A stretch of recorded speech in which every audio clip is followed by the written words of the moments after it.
Hello, hello, hello. This is Gresh from the I Am CEO podcast, and I have a very special guest on the show today. I have Paige Muller of Curious Caravan. Paige, it's great to have you on the show. Hi, thanks so much for having me and happy Friday. Definitely happy Friday to you as well, too, and super excited to have you on the show.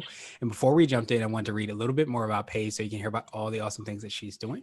And Paige is the founder of Curious Caravan, a custom trip planning service that curates one-of-a-kind adventures and itineraries for curious explorers seeking the unexpected in Washington, D.C. With 100% fresh new ideas and suggestions by local experts, Curious Caravan specializes in hidden gems and off-the-beaten-path wonders, handpicked and personalized to you and what you love. And after growing up in South America, Japan, and the United Kingdom, Paige has called the district home for over 20 years. Infinite curiosity and perpetual wanderlust keep her on the go, exploring places locally and across the globe. Paige, great to have you on the show. Are you ready to speak to the IMCO community? I am. Hey, Awesome. everybody. Well, let's do it then. So, to kind of kick everything off, what I want to do is just kind of rewind the clock a little bit, hear a little bit more on how you got started, what I call your CEO story. Sure. Well, my CEO story, it sounds grander than it is because I never set out to be a CEO. It was very much accidental. I'm someone who's super social. I love, exploring, wherever I happen to be. I want to know what's out there. What can I do? What can I see and experience? And I just started off like planning weekend adventures with my friends here in DC, and we would do like fall trips. And so I was kind of like the Julie Stubing, like the cruise director on Love Boat. Mm-hmm. And it kind of grew from there because my friends would tell other friends like, oh, I'm doing this great thing this weekend. My friend Paige found out about it. And then random people would start connecting me like, hey, can I join your list? And I'm like, what? There's no list or anything. So that's kind of how it started, just people hearing about adventures that I was planning and really wanting to be a part of it. And it didn't turn into a business until maybe 2 years after that, because it was just a fun thing to do. But a friend of mine had family coming into town and they were like, I don't know what to do. And I was like, I'm happy to plan something. And she's like, oh, that'd be so awesome. She's like, how much? And I'm like, so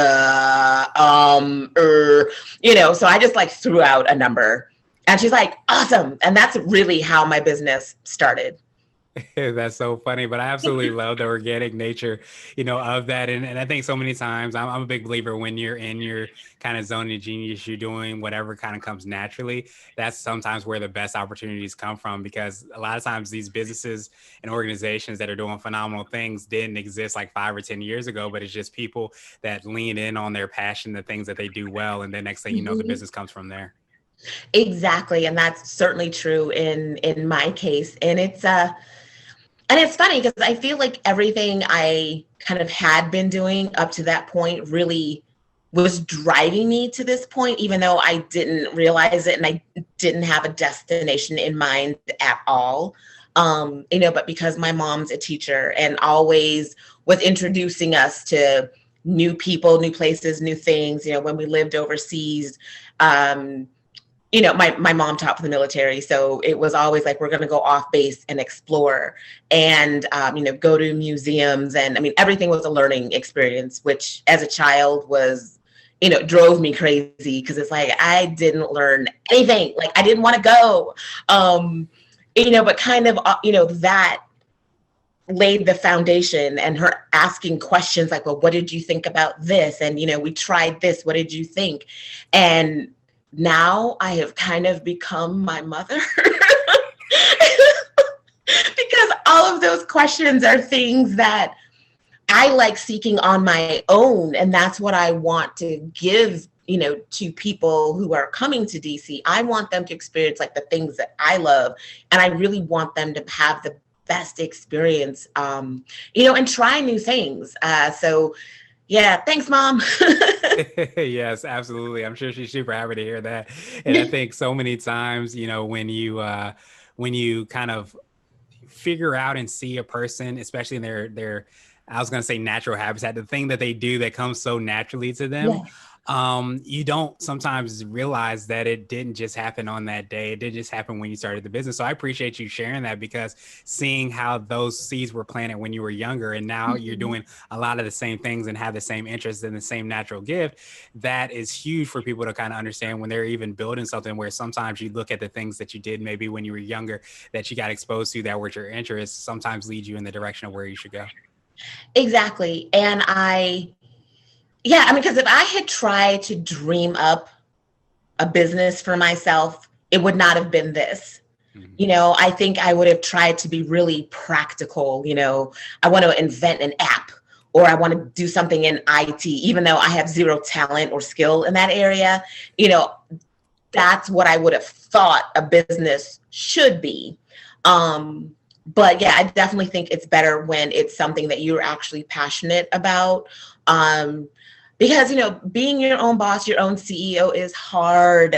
So if it's not something you love, it's going to fizzle. I mean, the fact that I love doing this and I'm always out and about anyway, that's what keeps me going, because it is my passion. I mean, whether I had this business or not, I would still be doing those same things. So, times when I'm like, oh, well, everything's closed. What am I going to do? Or, you know, I, I'm too tired. I don't want to go out and do this, or, I don't feel like writing this blog post. Like, the fact that, like, this is fun for me. That's what keeps me going. So I'm really glad that it kind of came together, because yeah, if I had set my sights on doing, what a business is or should be, or what I thought a business is or should be, I mean, that would have fizzled in like a month. Yeah, well, I appreciate you sharing that, and I appreciate you, landing on Curious Caravan, and Caravan landing on you, however that works, chicken and the egg. Yeah. But I think it's so huge to remind ourselves of, like, you don't necessarily have to be passionate about the business that you start in order to start it, but if you can be passionate about it, why not do that? Because it is hard, because it is experiencing of ups and downs, the highs and the lows. Mhm. It takes a lot of hard work. So you might as well align as much of that as possible with what it is that you do. And so I wanted Mhm. to drill down a little bit more, hear a little bit more about Curious Caravan. Could you take us through how the process goes, how you work with your clients, and how exactly you provide that exceptional experience? Sure. Well, it all starts with a conversation. Um, I specialize in really trying to marry a person's curiosity or what their interests are with, you know, available, attractions, hidden gems, things like that. And really, I'm trying to show people the real DC, beyond the monuments and memorials. That's well known. That's what DC is known for. But, DC is a city of neighborhoods. And I want people to experience the things that make me call it home. You mentioned in my bio how I've lived in so many different places. This is the first place I've ever lived for any length of time. This is the place that I chose to call home. And I never thought I would be settled in a place. I always thought I would just be a nomad. So for me, DC called to me. It's very special. And so I want people to be exposed to things that make me love it. And so I try to map their interests to, different neighborhoods, different events, different hidden gems. But I also try to push people, because one of the things that I discovered in my journey is, if you had told me, like, let's say 5 years ago, what are you interested in? I in my head had a very set idea of what those things are. But that's because I hadn't tried so many things. But luckily I have friends who were just as adventurous, and I learned to say yes, even to things that I was like, I don't think I'm going to like this, or like, that doesn't sound like anything that I would ever want to do. But because I did that, it's exposed me to so many things that I love now, like hiking. Back in the day, I was like, oh, no, I don't hike. Like, I don't like being hot. No, that is not for me. But I went with a friend, and it's like, oh my God, this is amazing. So, I want to push people beyond what they think they know they like, to maybe something like, you maybe don't know that you like this because you never knew that it was a thing you could do. So I just want you to try it. Like, I'm gonna point this out to you. So that's really how it all starts. It's finding out people's like travel preferences.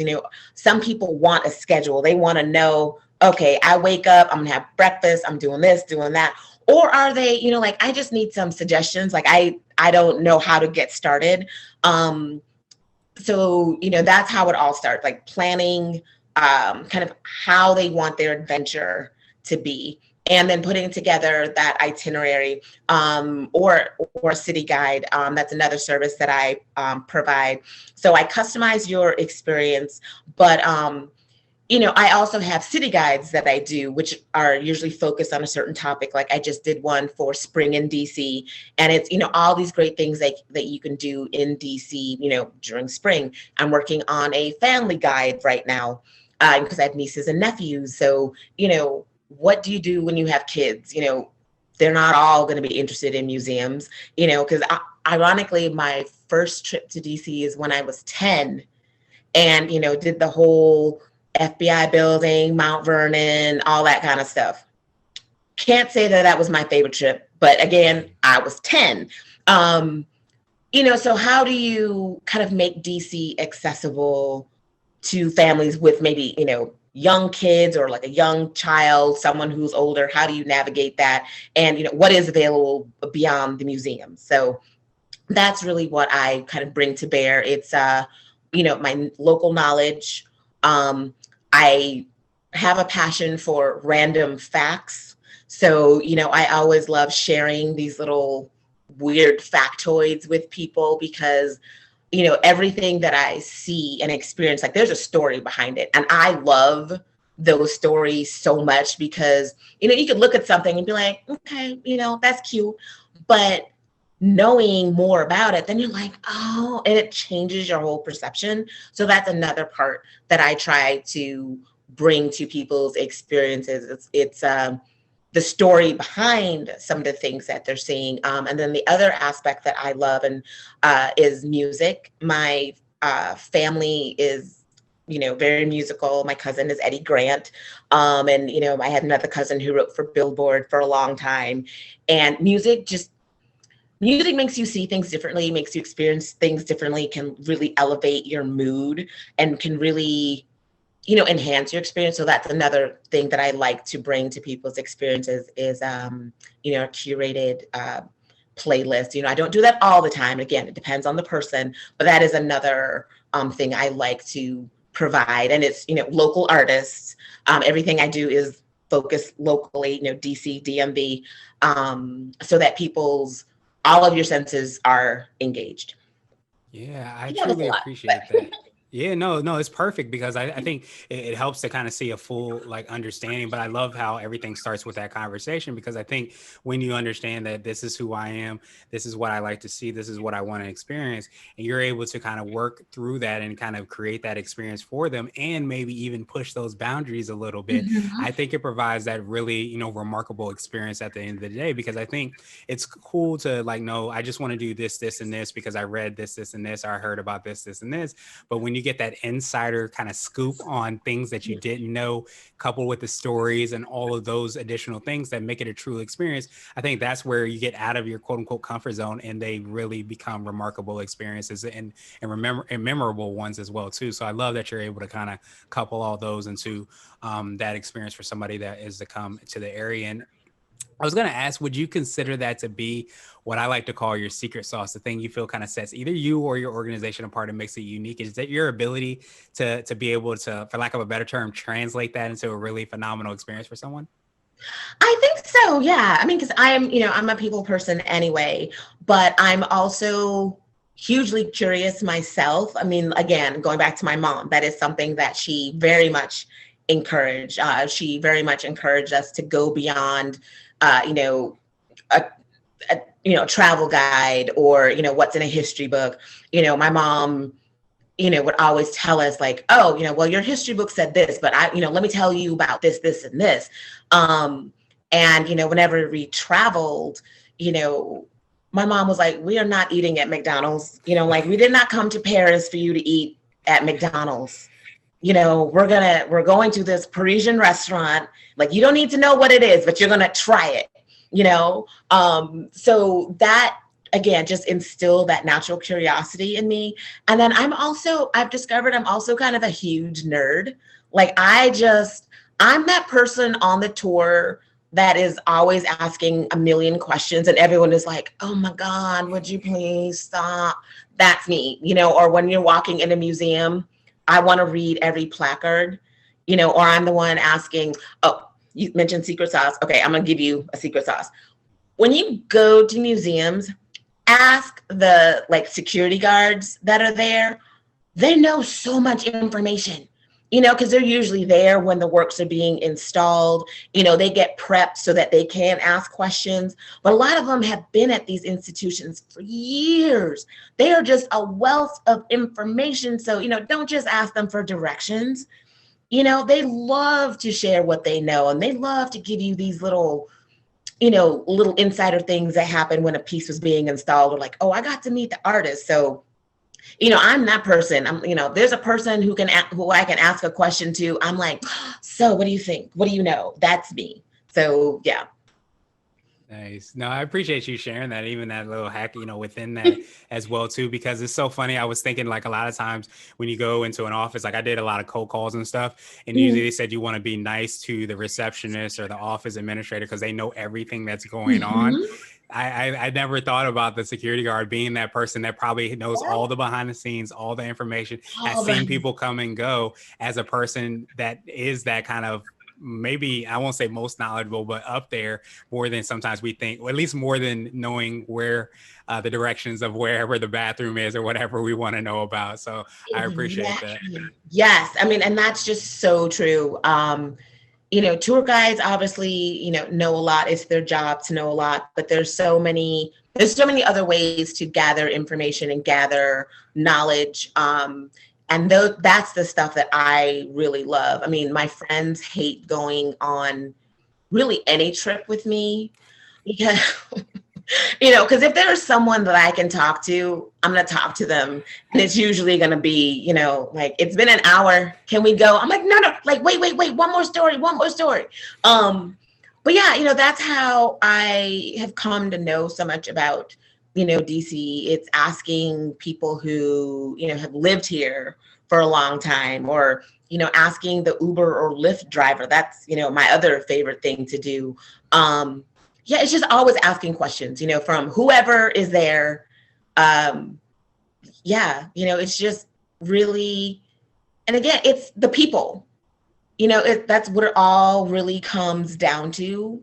Because I've been on so many amazing trips and have gotten great pictures for the gram and all that stuff. But, the things I remember are, the amazing people that I've met, or like the amazing food that I've had, or, someone told me, oh, go down that road and turn left. And it's just like, oh my God, I didn't know this was here. Like, like, this is not in a tour book, you know what I mean? So it's always the people for me.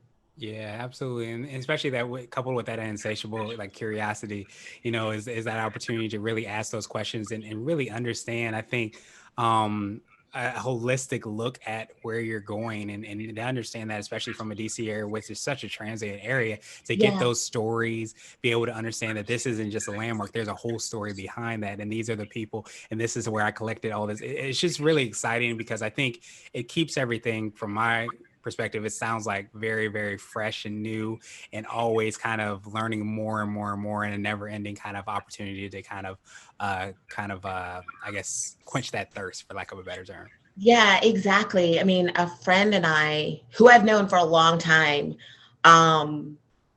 he and I have started a podcast, and it's about those hidden stories. It's about the people who have influenced so much of DC's arts, history, and culture. God, we just did one. And I don't know if you've heard of this band, Bad Brains. They are a punk band, Black punk band, it's from DC. I'd seen a documentary about them before I knew that they were local. And my friend knew a family friend of theirs. And to hear stories about them growing up, or to hear about the places where they were hanging out, like places that don't exist anymore, but telling you about, well, this is what DC was like back in the day, and this is who they were hanging out with, and they influenced the Ramones, and half the time I'm always forgetting that, oh, I should be asking them questions, because I'm just listening and I'm just like soaking it in. I'm like, oh my God, it's like you knew the Ramones, you were at, like, my mind is just blown, but that's the stuff that I love, because then I can share that with other people, and it just makes DC that much more dynamic and vibrant to have like another layer of it uncovered. And just being able to meet these people who are, to me, just like oracles, and just have all of these stories that, I've maybe read about, or I maybe saw a documentary, but it's like, in some of these cases, I bet if I went back and watched the documentary, it'd be like, is that you? Like, that was you. Like, you were there. So like, that's the kind, like, that stuff just makes me so happy, and it energizes me. And that's the stuff that I want people to know about DC. We've got such a rich music history and music scene. The arts are so rich here, turning into a great food city. So there's so many ways that you can experience this city. That's the stuff that I'm curious about. And that's the stuff that I'm very fortunate that I get to meet so many people in the areas of things that I love. And I just feel so fortunate that I get to, spend any amount of time with them, and that they're so open to share anything with me. And then I can share that with others, because, you mentioned that DC is a very transient city. And I think that makes sharing its history so much more important to me, because, I want people to appreciate this city and its legacy and its histories and the foundations that it is built, beyond, the politics. So much of, music, like, jazz, punk has started here, and people don't know that, so I want the people who have maybe just come to DC for school, are only here for a few years. Like, I want them to recognize that I'm like, this is an amazing place, and here's why. Well, I love that you become kind of like, for lack of a better term, an ambassador, for the city, to let people know, and a champion of that. And I love that word oracle, to be able to kind of tap into the minds and all the stories, and kind of capture all of that information and the history of it. So truly appreciate that. And I wanted to switch gears a little bit. I want to ask you for what I call a CEO hack. So this could be like an app, a book, or a habit that you have, but what's something that makes you more effective and efficient? Okay, so I have two, and they're both on my phone. I use the Notes app. That is my ride or die. Because I see so many things, and I'm like, oh, I want to remember that. Or I'll see something and it'll spark an idea for, maybe a guest on a podcast or a blog post, or, oh, I want to come back here and spend some time to check that out. So, if I didn't write this stuff down, my mind is a sieve. It would just be poof. So I use that to keep myself on track. And like when I'm out at events, it allows me to take notes about it very quickly. I can embed photos, I can embed sound bites. So it's just a very handy tool. It's always with me, and I can access it from anywhere. And then the other is my calendar. So, without my calendar, I would never know if I was coming or going, or what I needed to be doing. Because even, beyond things like, making sure I show up on time for a podcast, or going to an event, I put events on my calendar. Like, sometimes it's not even there are events that I'm like, I know that I can't attend just because, they overlap or timing or whatever, but it keeps me on track so that I'm aware of, oh, this is coming up. So again, it helps me in my planning for my clients, that I can look at my calendar, which is insane. And I can say, oh, well, this weekend, here are the things that I was interested in. So it acts as a good reminder for me. And it also helps me, again, like I can refer back to these events when I'm putting together, I do a monthly list. I call it my wander list of, things that are coming up for the month. So it helps me to look back, and I'll say like, oh, this caught my attention. This looked really cool. Are they doing something next month? So it's a good way for me to stay on top of activities. It's a great way for me to see like, well, who's doing things, like what organizations, what people, so that I can then like follow them on Instagram to see more of what they do, or go to an event, or reach out to them to be like, hey, I think what you're doing is cool. Or, if I do go to an event, I can say like, hey, I wasn't able to attend last month, but this looked really cool. I wanted to come. So those are my two, and basically if my phone ever dies, I don't know what I will do, because they're both on my phone, but those are my two.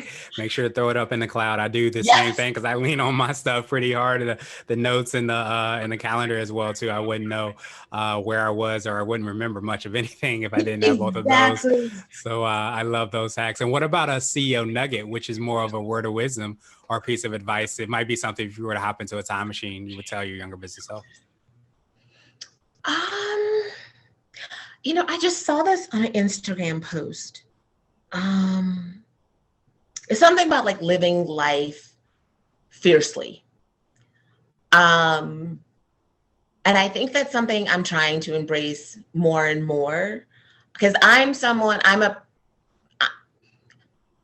say that I'm not a type A person, but that's really kind of a lie. I'm lying to myself about that, because I am. So I'm a perfectionist. And, a lot of times I spend a lot of time, doing like my Canva posts or writing articles. And, I'm like, oh, I want this to be perfect. And, and a lot of times that can hold you back. Like waiting for perfection stops your forward progress, because you're so focused on this one thing, but then these 10 other things that you could be spending your time on that are going to get you more in return. So yeah, trying to live life fiercely and saying yes more, and realizing, and this is one that I am trying to embrace. I tell this to other people a lot, and I'm trying to tell it to myself, is that it doesn't have to be perfect. It has to be good enough.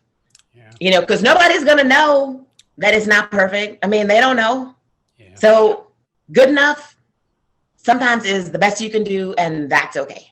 Yeah, absolutely. I try to remind myself too that don't let the perfect get in the way of the possible, because Yes. I think so many times we can use that perfection and never kind of get started. So truly appreciate that nugget. And so now I wanted to ask you my absolute favorite question, which is the definition of what it means to be a CEO. And we're hoping to have different quote unquote CEOs on the show. So Paige, what does being a CEO mean to you? Oh my goodness, what does a CEO mean to me? Being a CEO means, following my passion, and it means getting to share my passion with others. Yeah, that's what it means to me. It's, it's hard for sure, but at the end of the day, it is what I'm passionate about doing. And introducing people to the things that I'm passionate about, that I hope that they'll be passionate about. It's just a way for me to, share those things with other people, and evolve the way that I do those things as well. So that's what it means for me.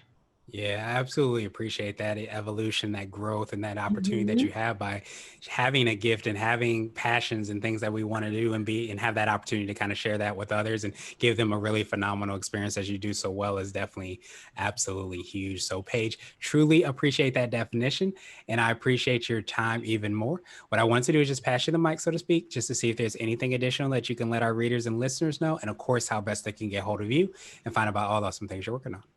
Sure. Well, you can find Curious Caravan online. My website is curious-caravan.com. And you can follow me on Instagram at curious_caravan.